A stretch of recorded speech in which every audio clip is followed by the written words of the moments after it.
vamos a hacer un resumen entonces de la clase de la semana pasada, unos minutitos, ¿ya? Estuvimos viendo entonces un poco sobre la misión de Jesús en la tierra. Lo primero que vimos fue que Jesús no vino a condenar al mundo, sino que el mundo fuera salvo por él. Lo vimos en Juan 3, 16 y 17. Es una escritura base para saber el amor de Dios hacia el mundo, ¿ya? Lo segundo que vimos es que Jesús vino a salvarnos porque estábamos perdidos. Todas las personas necesitan un salvador, todos necesitan a Cristo, todos necesitan ser salvados. Ya eso teníamos un respaldo bíblico en Lucas 19:10 y en Primera de Juan capítulo 4 versículo 14. Vimos también que Jesús vino para que se cumpliera la escritura. Vimos también una escritura en el Antiguo Testamento donde hay una profecía y el cumplimiento de la profecía. Vimos en Mateo 1, 22, 23 y en Isaías capítulo 7 versículo 14. Estoy dando un resumen cortito. Vimos también que Jesús vino a revelarnos a Dios como el Padre bueno, ¿ya? Jesús vino a mostrar a un Dios bueno, un Dios misericordioso que siempre deseaba lo mejor para sus hijos, que siempre quería lo mejor para sus hijos y quiere lo mejor para sus hijos, claro que sí. Pero Jesús vino a mostrarnos a un Padre bueno, ¿ya? Entonces, es algo que a muchas personas le enfadó en ese tiempo y le sigue molestando hasta el día de hoy, de que Jesús se mostrara tan bondadoso, tan misericordioso con las personas. En ningún momento mostró falta de compasión, sino que Él era compasión, Él era amor profundo hacia las personas. Y es lo que a muchos les molesta. Incluso cuando Jesús decía que Él y el Padre eran uno, a la gente también le molestaba. Entonces Jesús nos vino a mostrar al Padre bueno. Jesús vino a predicar el Evangelio. Jesús decía, no solamente aquí, hay que ir a predicar a otros lados. No solamente aquí, sino que hay que moverse, ¿ya? Los pecadores, la gente pecadora, la gente que sabía que no había cumplido la ley, que sabía que estaba en pecado, se sentía cómoda con Jesús porque Jesús nunca los rechazó. Jesús se juntaba con prostitutas, con cobradores de impuestos, con los rechazados, con ellos se juntaba Jesús, con ellos comía, compartía su mesa, visitaba sus casas, ¿ya?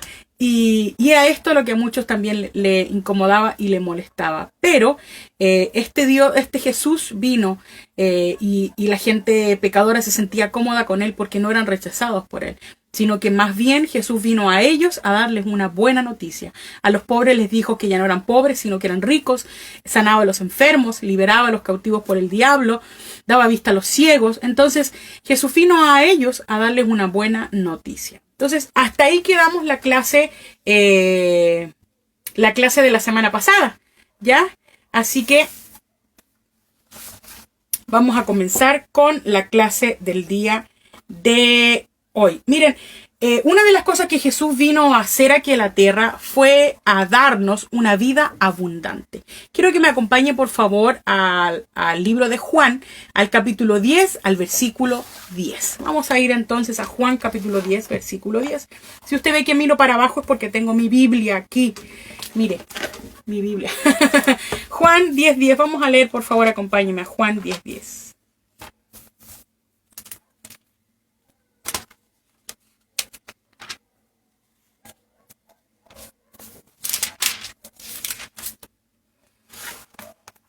Capítulo Juan, versículo 10, capítulo 10, versículo 10 dice: el ladrón no viene sino para hurtar y matar y destruir. Yo he venido para que tengan vida y para que la tengan en abundancia. Ese la tengan podría salir sobrando de acuerdo a la Biblia original. Pero lo vamos a... Dice: el ladrón no viene sino para hurtar y matar y destruir. Yo he venido para que tengan vida y abundancia. Esas fueron las palabras de Jesús. Entonces, si Jesús vino para darte a ti una vida buena y abundante, yo no creo bajo ningún punto que Jesús haya tenido una vida miserable.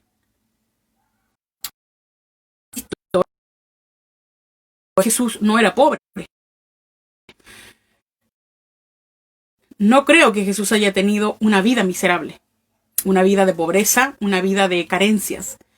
en ningún momento vimos que cuando trajeron tesoros, vinieron unos magos y le trajeron tesoros. Dice que cuando lo encontraron, le presentaron y le entregaron sus tesoros. Ya, yo he visto películas y me encanta ver las de piratas cuando hablan de los tesoros. Porque un tesoro no es este porte. Tremendo. Con oro, con piedras preciosas y cosas por el estilo. Y tiene mucho que ver con que luego de que estos hombres visitaron a Jesús y le entregaron los tesoros, Jesús y su familia tuvieron que mudarse a Egipto. Y Jesús estuvo viviendo muchos años, pero estuvo viviendo años en Egipto. Hasta que él y su familia pudieron volver a donde vivían sus padres. Entonces, probablemente este dinero que Jesús recibió, que recibieron sus padres y Jesús, les sirvió para vivir durante ese tiempo en Egipto. ¿Ya? Entonces, Jesús, yo no creo que Jesús haya vivido una vida miserable o carente, ni en amor, ni en riquezas, ni en... Creo que Jesús... Y sabe qué hay, y de acuerdo con esto, existir en... Miren, si la palabra de Dios dice que el ladrón vino a robar, matar y destruir, y que Jesús vino para que tú vivieras en abundancia, para que tú tuvieras una vida plena, ni debes hacer menos que eso.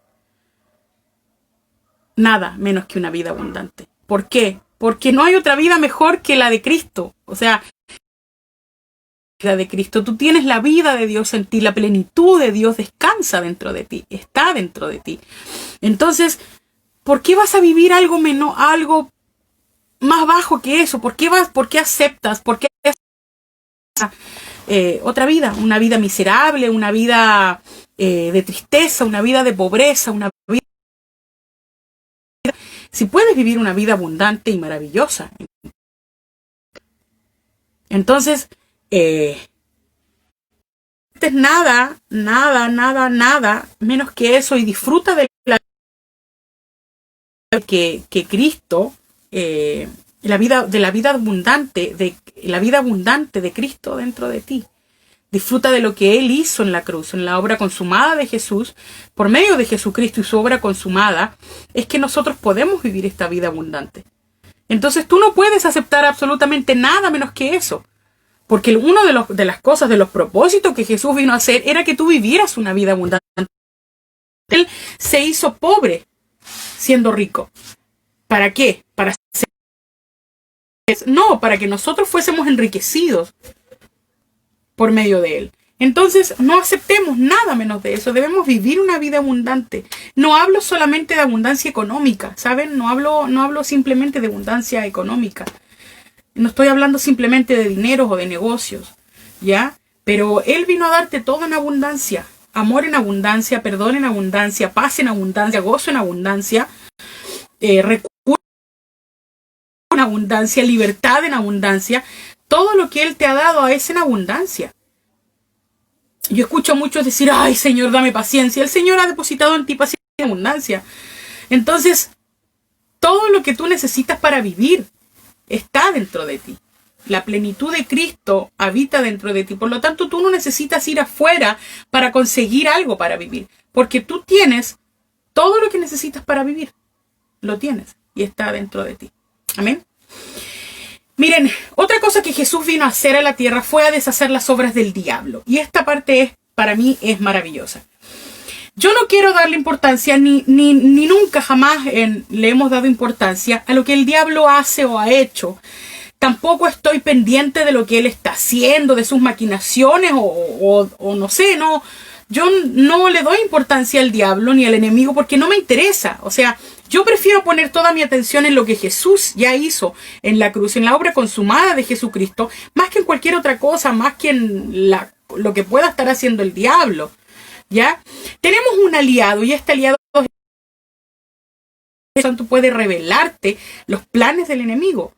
En mi vida y hemos visto, yo en mi vida personalmente he descubierto los planes del enemigo. El Espíritu Santo me ha revelado los planes del enemigo. Y he podido actuar o creer en cierta cosa o he podido, no sé, orar o tomar otra decisión o ir antes de él en algo. Porque el Espíritu Santo, que es nuestro aliado, nos puede ayudar también en esas cosas. Amén. Entonces Jesús vino a deshacer las obras del diablo. Vamos a ir a Primera de Juan, vamos a ir a Hechos capítulo 10 versículo 38. Hechos capítulo 10 versículo 38.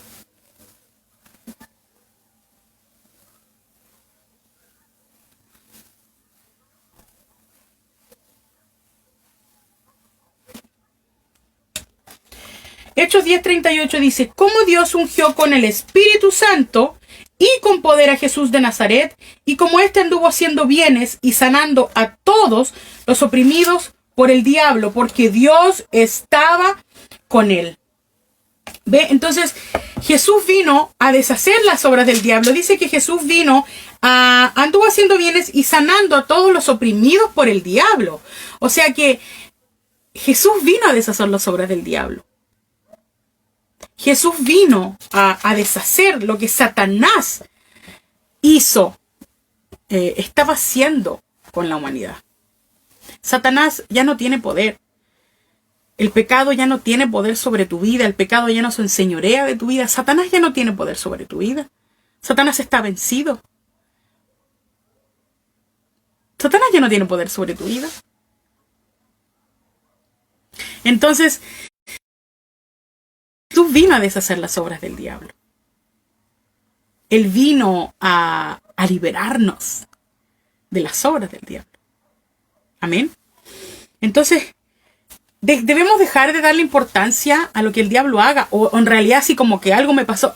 ¡Ay! El diablo me está atacando, el diablo me está tentando.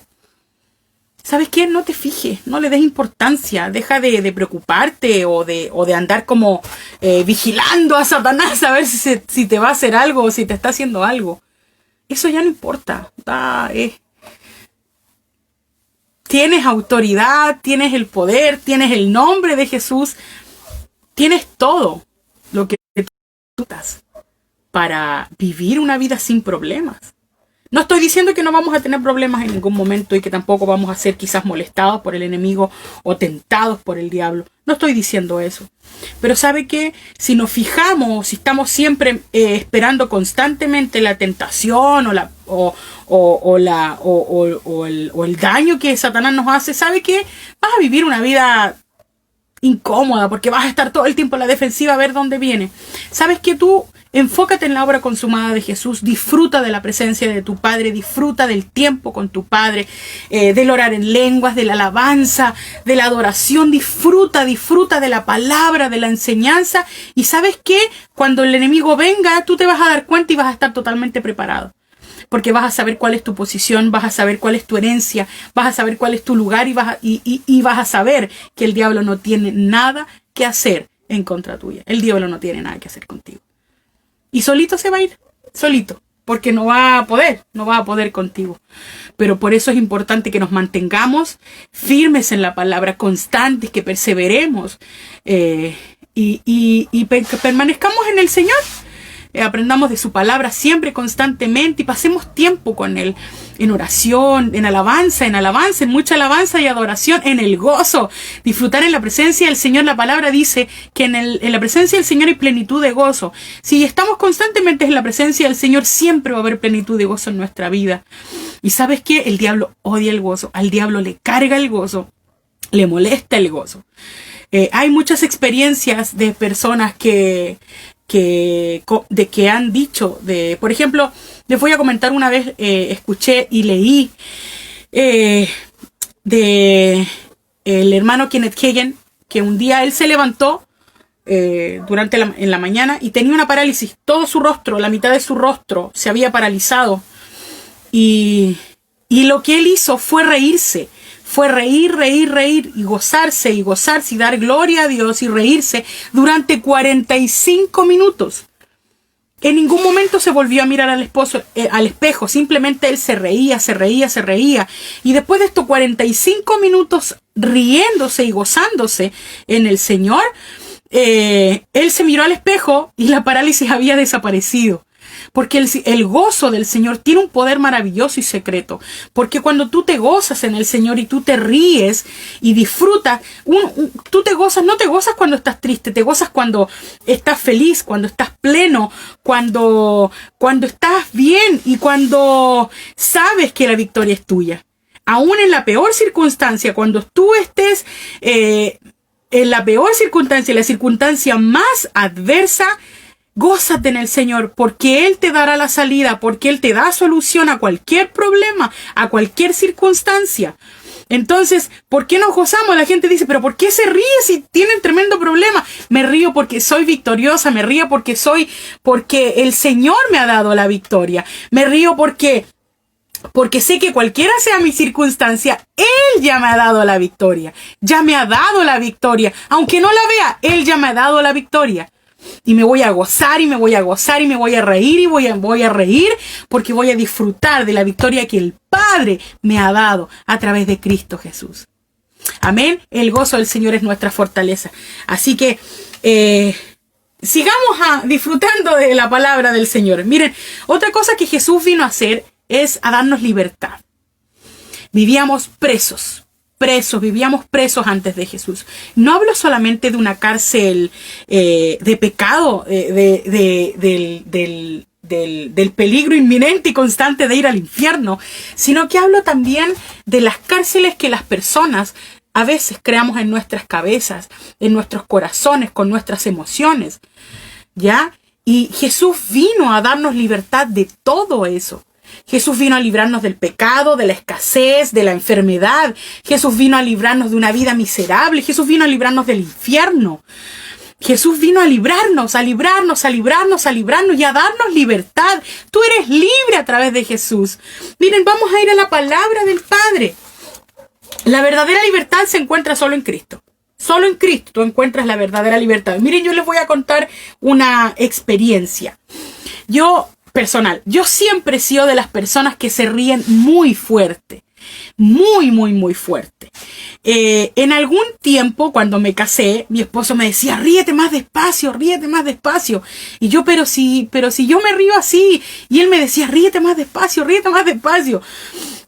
Bueno, cuando llegamos a Perú, en Perú, las personas no suelen reírse muy fuerte porque es mal visto. Se ve como que fuera una persona de mala vida o como decimos en Chile, no sé, de mala vida, mal vividora, no sé, pues una persona de no muy buena reputación, se podría decir, una persona de la calle, de la noche. Entonces, cuando yo me reía en la iglesia, las primeras veces las mujeres de la iglesia me miraban así como, ¿por qué se ríe tan fuerte? O sea, y me miraban extraño. Pero ¿saben qué? Había tanta libertad en mi corazón y en mi vida que ellas empezaron a reír de a poco más fuerte y fuerte. Y ellas realmente empezaron a reír, pero desde adentro les salía la risa. Y ¿saben qué? Para mí fue maravilloso escucharlas reír y ver que hasta en ese punto Dios te da la libertad hasta de reír. Sabe que con mi esposo a veces salimos, el fin de semana estuvimos en Llavería, donde tuvimos nuestra primera reunión presencial después de muchos meses. Y fuimos con Jimena, la hermana de mi esposo, y con su esposo Roberto, a comprar verduras. A comprar lechugas, acelgas y verduras para la semana, un lugar que la venden fresquita, recién cortada. Y había música ranchera, y Eugenio me miró y me estiró el brazo y nos pusimos a bailar. Habremos bailado unos 30 segundos y listo.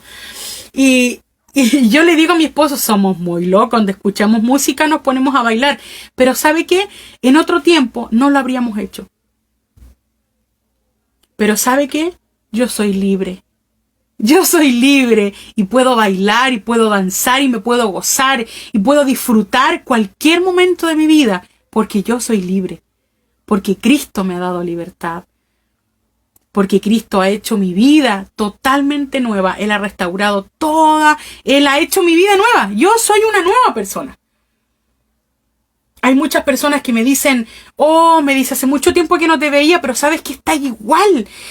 O sea, no has cambiado, no, tu personalidad es la misma, sigues siendo amable, no sé, cariñosa. Y yo le digo, ¿por qué voy a cambiar? O sea, han cambiado otras cosas en mi vida. Una de las cosas que yo he visto que en mí han cambiado han sido los prejuicios. Yo era una persona muy prejuiciosa. Hacía muchos juicios antes de conocer a las personas. Yo miraba a alguien y hacía un juicio. Y lamentablemente ese juicio marcaba en cómo yo me iba a referir a esa persona, cómo yo la iba a tratar. Venía del juicio del que yo me había formado solo al verla o al verlo. ¿Y sabe qué? Eso me traía muchos problemas. Porque yo me limitaba de conocer a las personas por ese prejuicio. Pero gracias a Cristo y a su obra consumada en la cruz, yo soy libre hasta de los prejuicios. Ya no soy prejuiciosa ni conmigo ni con otras personas. ¿Y sabe qué? Y tampoco me importa lo que la gente diga de mí. Cuido mi testimonio porque somos testimonio. Las personas llegan y se acercan a Cristo por cómo tú eres, por tu testimonio, por lo que Dios ha hecho en ti. Tú eres un testimonio. Pablo dice que nosotros debemos ser libros abiertos, cartas abiertas a la gente. Y quizás eso ha venido a mi vida, porque soy libre. Soy libre, completamente libre. Ya no me siento juzgada, mirada, observada. O sea, sí. Siempre me siento observada. Sé que siempre he sido observada. Porque lamentablemente para mi esposo, pero no para mí, soy una persona que se nota mucho en cualquier lugar. Ya sea por mi risa, ya sea por mi tamaño. Soy una persona que se nota mucho. Y ¿sabe qué? A mí me gusta. Antes era algo que me incomodaba mucho. Pero ahora que conozco la palabra, que mi relación con Dios se ha hecho muchísimo más estrecha. Bueno, ahora que tengo una relación con el Padre, ¿sabe qué? Disfruto de la libertad que Él me ha dado. Pero vamos a ir a la palabra. No se quede solamente con lo que yo le digo. Vamos a la palabra. Acompáñeme, por favor, a Gálatas 5:1. Vamos al libro de Gálatas, capítulo 5, versículo 1.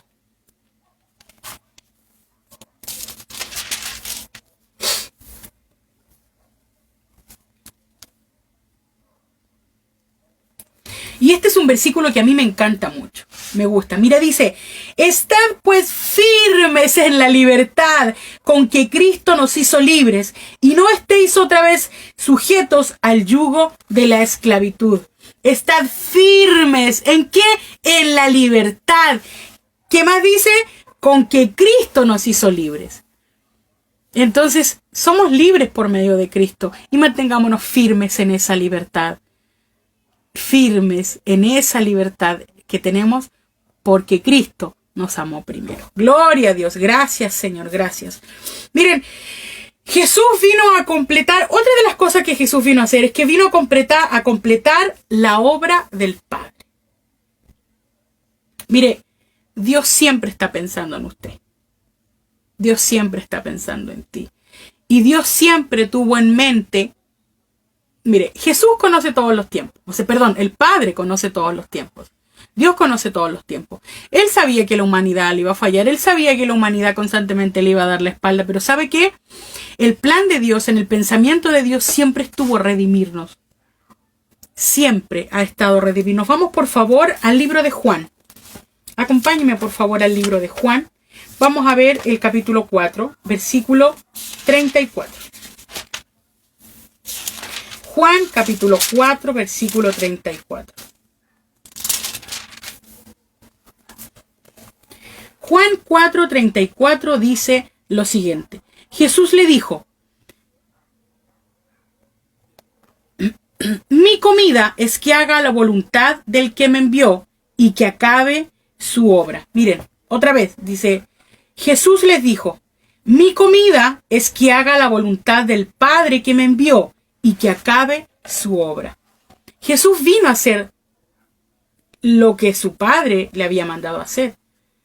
Dice, mi comida es, o sea, yo me alimento, mi combustible es que yo vine a hacer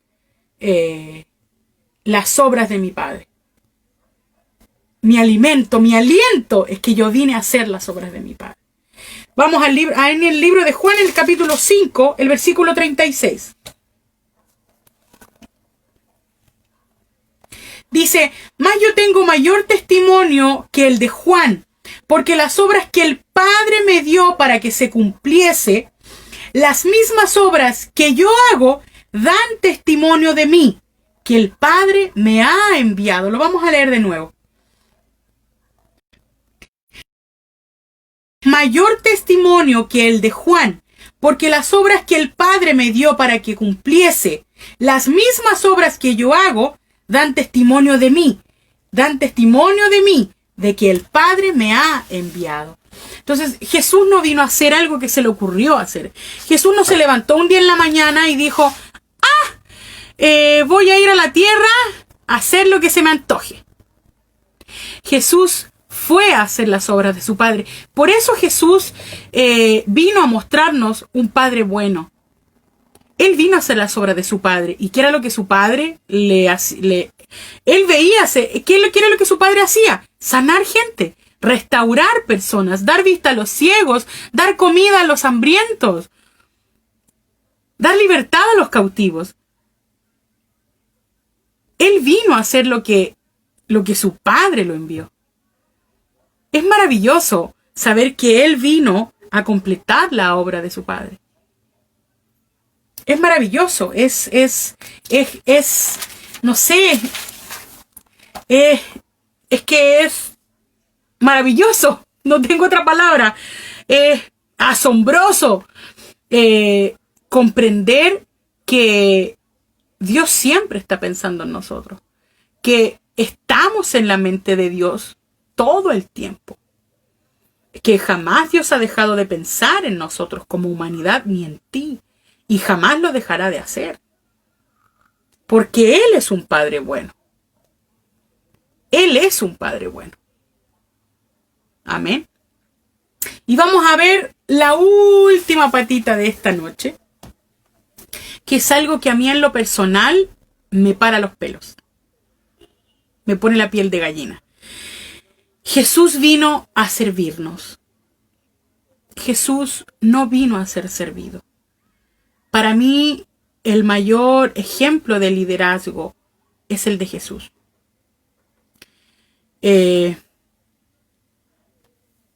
Una de las cosas que me gusta a mí es ayudar. Y una de las cosas que hemos aprendido con mi esposo y hemos enseñado también, es que si bien es cierto los pastores, yo en este caso que ejerzo el ministerio pastoral y mi esposo el ministerio evangelístico, nosotros hemos aprendido que si bien es cierto el pastorado, cualquier persona que esté en autoridad sobre una iglesia o sobre un grupo de personas, merece una honra, claro que sí.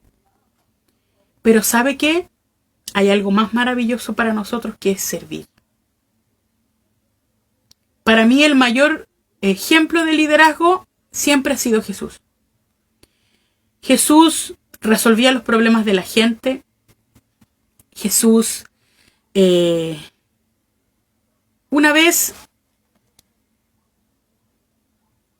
aprendí que Jesús conocía su producto. Jesús sabía lo que tenía para ofrecer y era audaz en ofrecerlo, porque conocía su producto.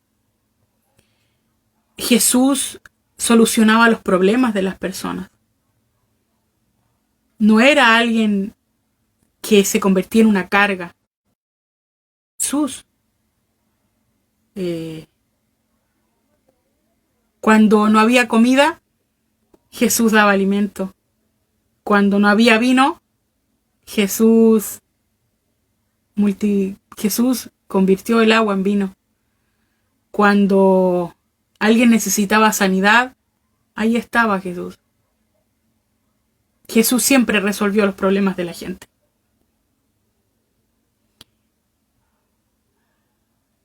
Disculpe que me emocione, pero pensar en que la mayor obra de amor vino por servicio de la humanidad.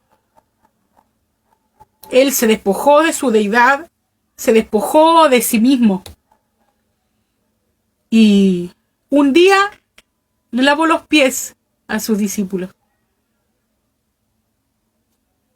Lavarle los pies a alguien significa que tú estás al servicio de ellos y que pueden contar contigo cuando los necesites, cuando te necesiten.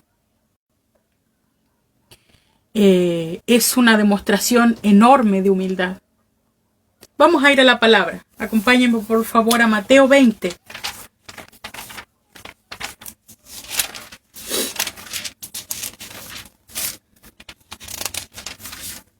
Mateo 20, versículo 28. Dice, como el Hijo del Hombre no vino para ser servido, sino para servir, y para dar su vida en rescate por muchos. Él mismo lo dijo, porque el Hijo del Hombre, yo no vine a que me sirvan, vine a ser servido. Por eso nosotros con mi esposo disfrutamos servir, disfrutamos partir el pan, servir una taza, barrer, ordenar una silla. Nos gusta servir, porque nosotros como liderazgo de la iglesia, como ministros, no venimos para ser servidos. Nosotros no queremos ser servidos. Nosotros estamos para servir. Así nos ha enseñado el Señor. Y tenemos el mejor ejemplo cuando Jesús dice, como el Hijo del Hombre no vino para ser servido, sino para servir. Él estaba diciendo, yo vine por rescate de muchos. No vine para que me rescataran a mí. Yo los vine a rescatar a ustedes. Acompáñenme a Filipenses capítulo 2.